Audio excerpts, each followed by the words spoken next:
সুতরাং শেখ হাসিনাই বলছিল আওয়ামী লীগকে উৎখাত করতে পারে সেই শক্তি বাংলাদেশে নাই।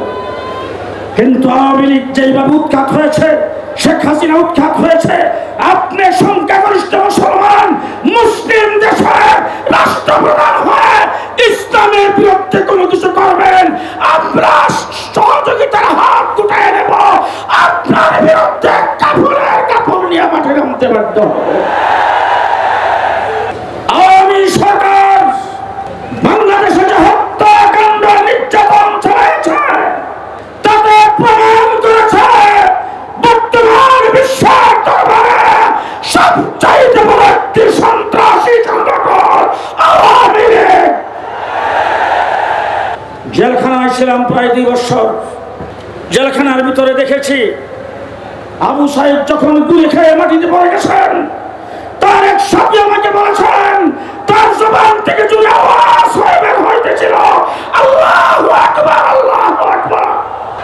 আল্লাহু আকবার ধ্বনি দিয়ে যে বিপ্লব বাংলাদেশে হয়েছে, যে সফলতা বাংলাদেশে আসছে, যে প্রতিবাদের পতন হয়েছে, সেই দ্বিতীয় স্বাধীন বাংলাদেশে ইসলাম বিরোধীদের বিরুদ্ধে আবার মাঠে নামতে হবে কল্পনাও করি নাই।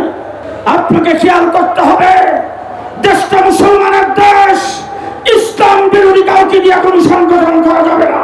আজকে প্রমাণিত হয়েছে যাদেরকে দিয়ে আপনি কমিশন গঠন করেছেন তারা তসলিমা নাসরিনের ডিমের ফুটান বাচ্চা।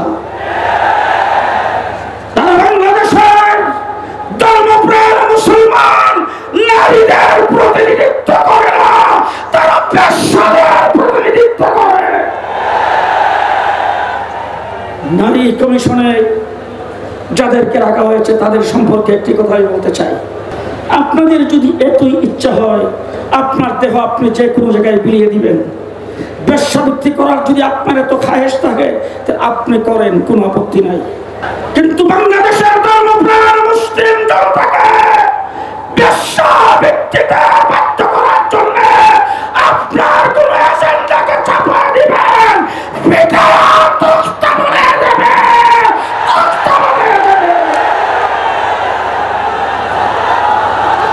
সংগ্রামী সাথী ও বন্ধুগণ, সংগ্রামী সাথী ও বন্ধুগণ, সময় কম, বহুত কিছু বলার ছিল। ডক্টর ইউনূস সাহেব, আপনি যখন সর্বপ্রথম ক্ষমতায় এসেছেন আমরা আপনাকে সহযোগিতা করেছি।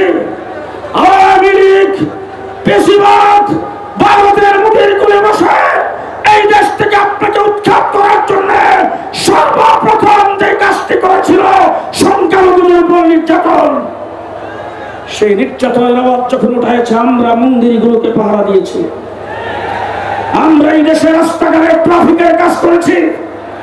আমরা এখন পর্যন্ত আপনাকে সহযোগিতা করতে চাই, তবে ইসলামের বিরোধিতা যারা করবে তাদেরকে আপনি প্রশ্রয় দিতে পারবেন না।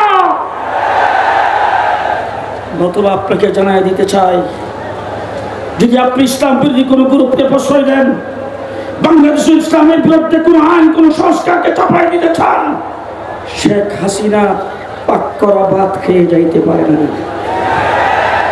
শেখ হাসিনা পাক করা ভাত খেয়ে যাইতে পারে নাই। বাংলাদেশে যখন জেলখানায় ছিলাম তখন দেখে আসছি ফাঁসির মঞ্চ।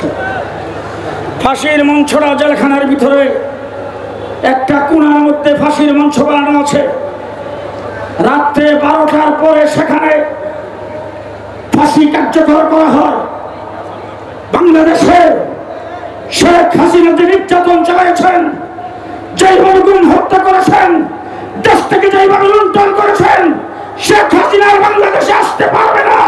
শুধু একটি কারণে আসবে, শেখ হাসিনার ফাঁসি বাংলাদেশের কোন জেলখানার ভিতরে হবে না, শাপলা চত্বরে ফাঁসির কাছে জুড়ে দিতে হবে।